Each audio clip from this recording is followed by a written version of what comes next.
Hi everyone, it's James from Gradar.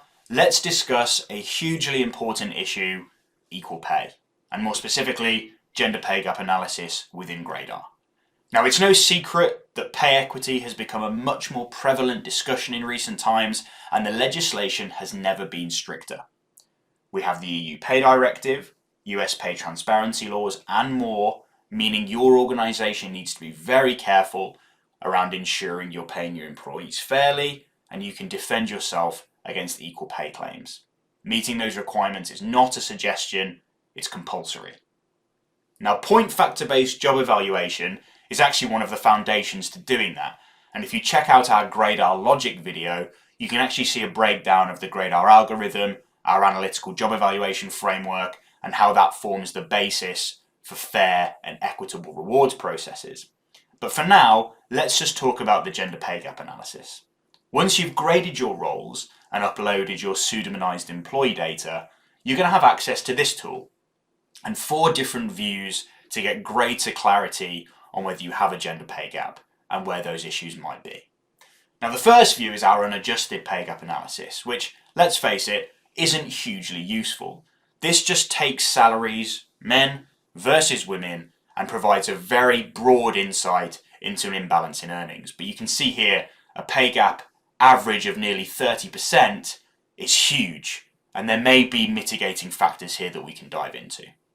So to create a more meaningful narrative around your gender pay gap, you can actually dive deeper into the demographic data. So this view is going to provide indications of structural imbalances in your organisation, such as more men than women in expert roles and the infamous glass ceiling.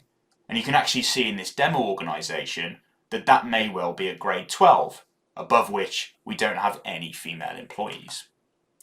Our representation of salary distribution allows for the analysis of salaries within a grade, as well as the easy identification of individual outliers.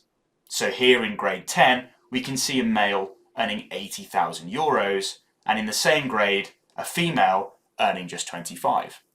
This may be a point that we need to dive into and evaluate a bit more deeply. So this can help to identify grades where the gender imbalance exists or salaries per gender might be biased. Now, the adjusted analysis, our 4th view, takes into account other possible and relevant factors that influence pay, and it equates them through a statistical model. So the inclusion of these control variables in the model statistically removes their effect on annual pay and therefore allows the estimation of an adjusted pay gap. So rather than the near 30% we had in the unadjusted view, we have here closer to 5% in the adjusted view, taking into account the grade, the global job family, and the average. So this means the adjusted pay gap measures the extent to which the same salary is paid under the same conditions and is therefore a much stronger measure of any inequality. So with new legislation, regulations coming to the fore, point factor-based job evaluation and combining it with our gender pay gap tool is a perfect way to defend yourself and keep your organisation at the forefront of change.